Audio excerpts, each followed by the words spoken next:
Albert Weinstein coined this phrase that completely sums up how this biased and ideological based research has taken a hold and therefore created this sort of supports the feminist ideology that has created this gendered model of domestic abuse. View of this by showing that research is conducted from an ideological conclusion. All the elements that I've talked about previously, so all the biases, all the methodology is used to prove the central cause of ideology.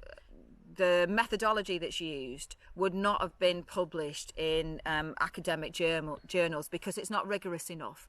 It doesn't hold when you're using scientific method to follow the path that most of the gendered and feminist-centric models are using for research. So what did they do? They created their own journals. So these journals have I would like to say different standards of rigour, but I absolutely, from my humble and subjective opinion, to steal a phrase, is lower standards. They're not robust. They are ideological in nature, but it gets published, and it starts following the peer review methodology that is there to try and make sure that robust data hits consumption. However, if your peers are also of the same ideology as you, as is the journal you are publishing in, then you don't have to hit the high and robust levels of rigour that we would expect in scientific peer-reviewed articles. So this level of data that is then published on these conclusions is then used as citations to support more ideological research and starts to build up a body of knowledge that is not robust and is based in ideology, but has in all stages seems to have followed the same rigorous peer-reviewed process that actual robust scientific data follows. However, at each stage of that, they've just put in their own standards.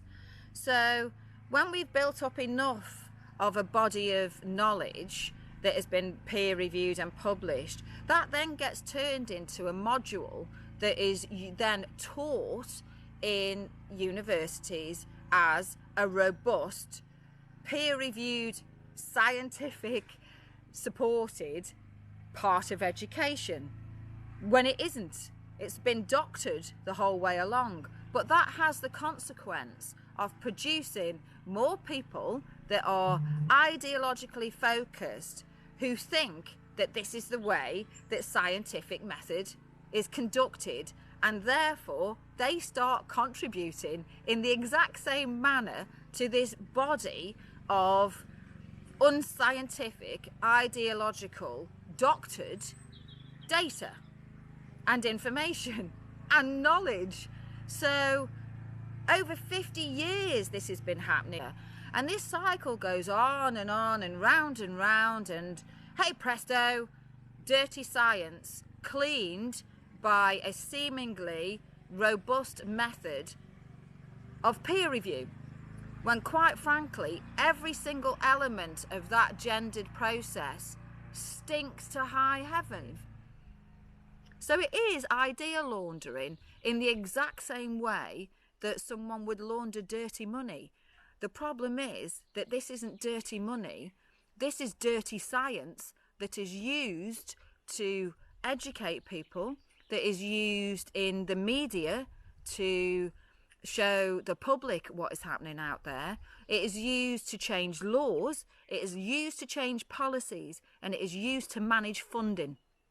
So that takes us to something else that is often used, and it's got a lovely name, but it's for something quite harmful, and I think it's something that we should all be aware of, and it's called the woozle effect.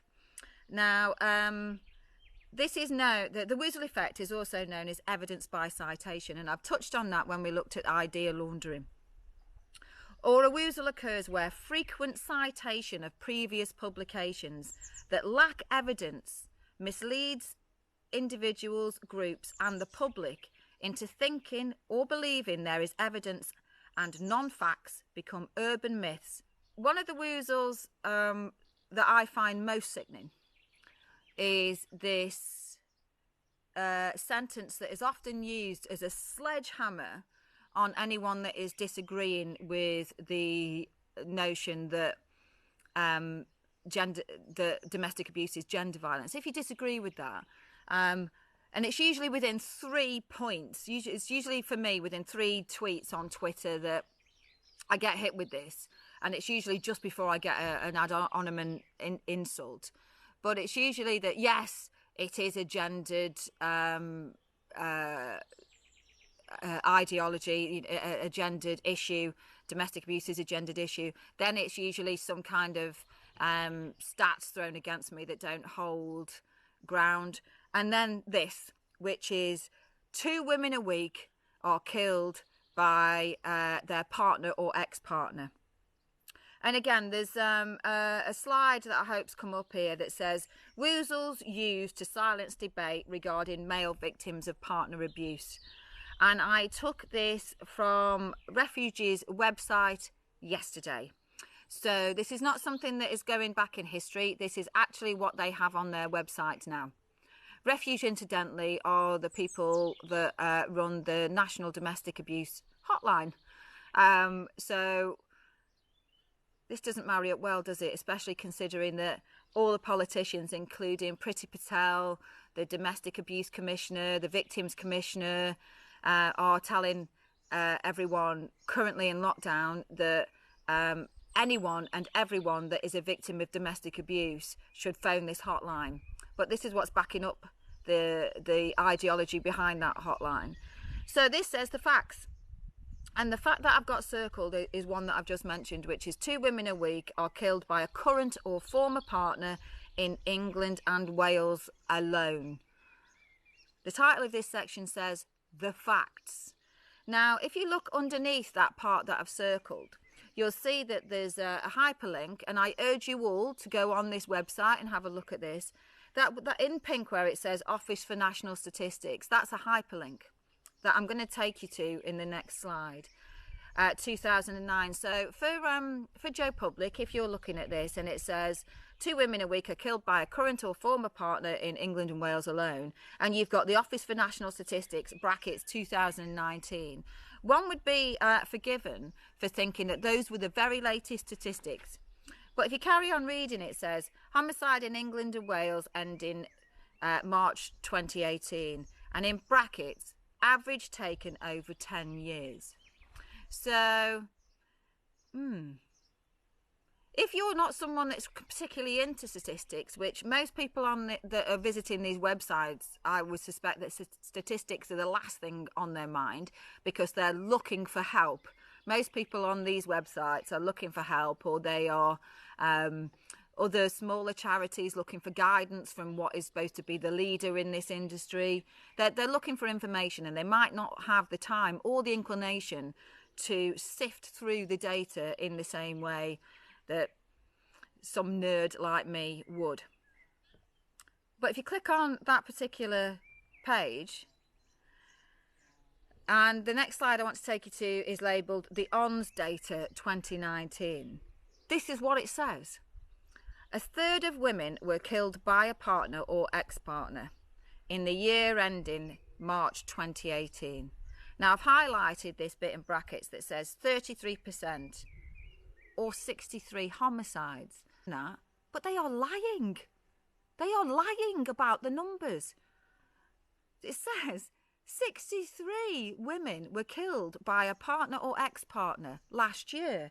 Yet Refuge, under their subheading of the facts, are still using the woozle of 2 women a week are killed by a partner or ex-partner.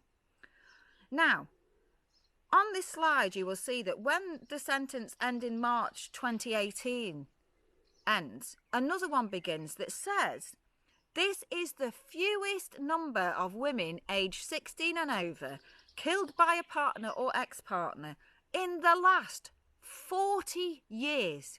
Now again, that doesn't excuse the fact that 63 women were murdered by a partner or ex-partner in the year ending 2018. However, coming from a background in business and knowing how hard people work in their everyday life, if I was someone that owned an organisation that was battling domestic abuse in the way that Refuge say they are, and I got some news that said to me, last year 63 women died and it was horrendous. However, that was the lowest number of women that had been killed by a partner or ex-partner in the last 40 years. I'd be throwing a party. I would be shouting that particular statistic from the roof. Everything that we are doing, everything that we are campaigning for is having a positive effect. Less women are dying, less than we've seen in the last 40 years by the hands of their partner or ex-partner. So why the silence?